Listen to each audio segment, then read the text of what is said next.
ابو ہریرہ رضی اللہ عنہ کہتے ہیں کہ رسول اللہ صلی اللہ علیہ وسلم نے فرمایا 3 شخص ہیں جن سے اللہ تعالیٰ قیامت کے دن کلام نہیں کرے گا، یعنی یا تو رضا خوشنودی کا کام یا کلام نہیں کرے گا، مطلق کوئی کام بھی نہیں کرے گا، اور نہ ہی اس کی تعریف ستائش کرے گا۔ اور ایک روایت میں یہ بھی الفاظ آئے ہیں کہ نہ ان کی طرف دیکھے گا، ان کے دردناک عذاب جو ہوگا،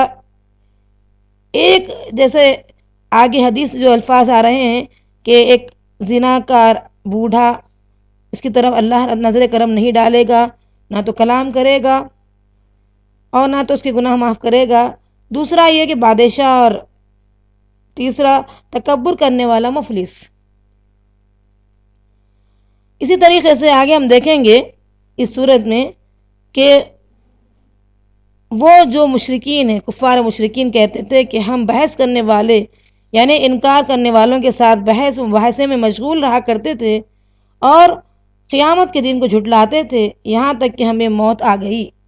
غور کریے، یہ جو انکار ہوتا ہے قیامت کے دن کا، یہی لوگ اصل میں عمل سے پیچھے رہ جاتے ہیں۔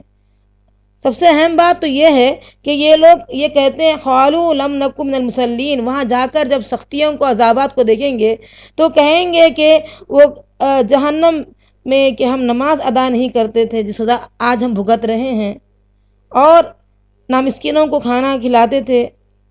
اور شکوک و شبہات پیدا کرنے والوں کے ساتھ ہم بھی لگے رہتے تھے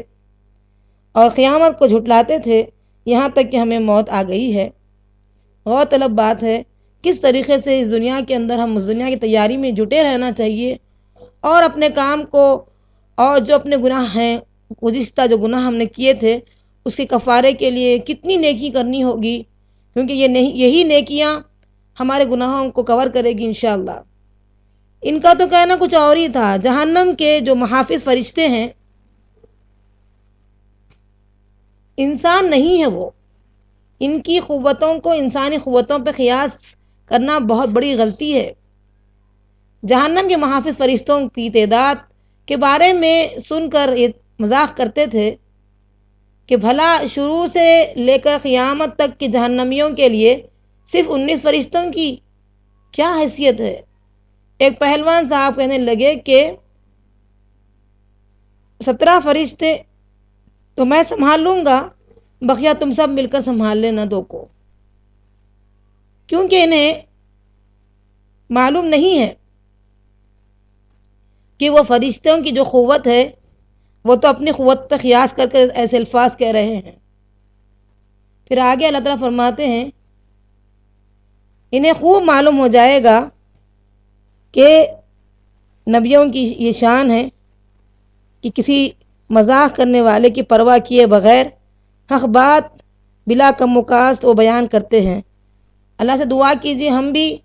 ان مذاقوں کو نظر انداز کریں جو آج ہمارا مذاق اڑایا جاتا ہے، دین کی کام کرنے والوں کا جو مذاق اڑایا جاتا ہے، ہم ہی اسی جیسے نبیوں کے نہج پر چلیں انشاءاللہ، انہی کے طریقے کو اختیار کریں انشاءاللہ، تو فائدہ ہوگا کہ ان کے جو ہے پرواہ کیے بغیر، ان کی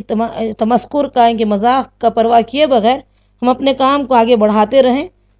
اور یہ بھی کہا گیا ہے کہ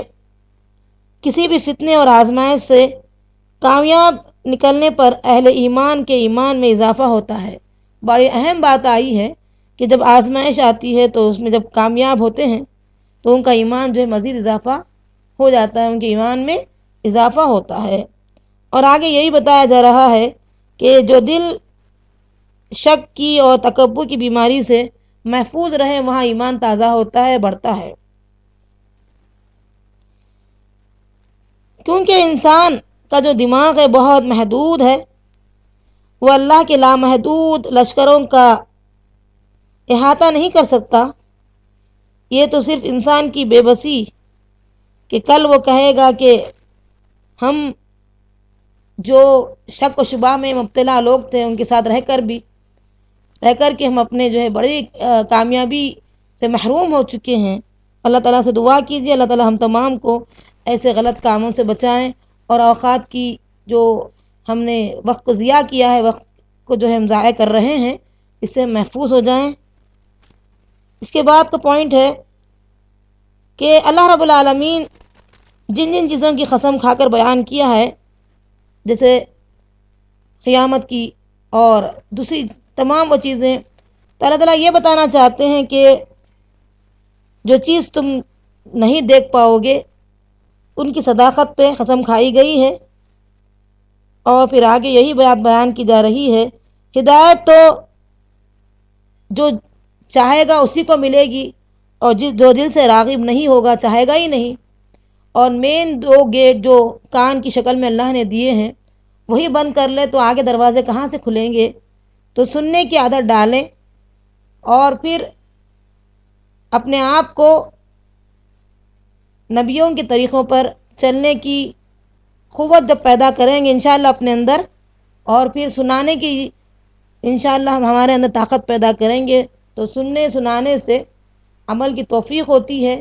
اور پھر انشاءاللہ اسی حالت میں ہماری موت واقع ہو جائے تو ایک کامیاب زندگی کی طرف ہم جائیں گے۔ اللہ تعالیٰ فرماتے ہیں ہدایت تو بتلا دی گئی ہے، اب جس کا جی چاہے اس میں سبقت حاصل کر لیں، اور جس کا جی چاہے پیچھے رہ جائیں۔ قیامت کے دن سماعت اور بصارت وغیرہ کی قوتیں دنیا کی قوتوں سے مختلف رہیں گی۔ سننے اور دیکھنے کی جو طاقت ہے اصل میں وہ قیامت کے دن مختلف انداز کی ہو جائے گی۔ جیسے ہم دنیا میں دیکھ رہے ہیں، سن رہے ہیں، اس طریقے کا سننا نہیں سنیں گے، اس طریقے کا دیکھنا نہیں دیکھیں گے، بلکہ کچھ الگ مختلف انداز کا ہوگا۔ جتنی طویل فاصلے کے باوجود جب چاہیں گے اہل جہنم سے جس کو چاہیں گے جھانک سکیں گے، ان سے بات چیت بھی کر سکیں گے۔ جہنمی اپنے جرم میں سب سے پہلے نماز کے ترک کرنے کا گناہ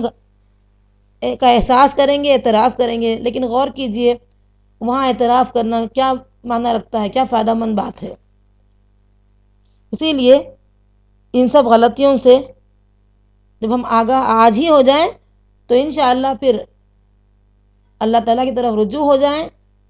اور نماز سے مدد مانگیں۔ نماز چونکہ برائیوں سے، بے حیائیوں سے روکتی ہے، اس لحاظ سے نماز کا جب اہتمام شروع کیا جائے گا تو انشاءاللہ خود بخود ہم برائیوں سے دور ہو جائیں گے،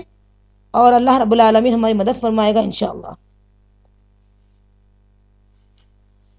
اب ان تمام چیزوں کے باوجود بھی اگر انسان نصیحت حاصل نہ کرے بلکہ منہ موڑ لے